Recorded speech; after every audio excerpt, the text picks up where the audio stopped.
BNP এখন যা করতেছে নিজের পায়ে নিজে কুড়াল মারা। কিন্তু আমরা দেখতে পেয়েছি 351 জন আমরা আমাদের ভাই বোনকে এই ঈদে হারিয়েছি।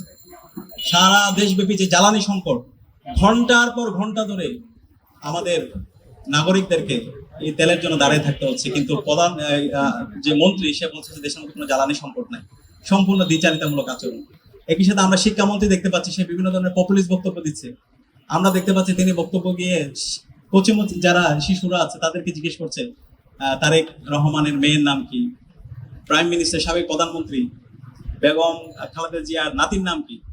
আরে ভাই, এগুলো কি এখন জিজ্ঞেস করা একবিংশ শতাব্দীর এই সময়ে এসে সেটাকে এখন জিজ্ঞেস করার কথা? এখন আপনি শিক্ষার্থীদেরকে জিজ্ঞেস করবেন কিভাবে তুমি আগামীর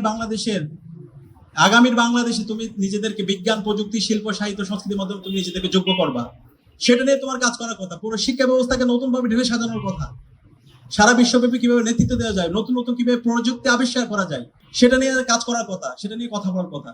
সেখানে ওনারা পড়ে আছে সেই 90 দশকের রাজনীতির মধ্যে। তো আলটিমেটলি বিএনপি এখন যা করতেছে নিজের পায়ে নিজে কুড়াল মারা।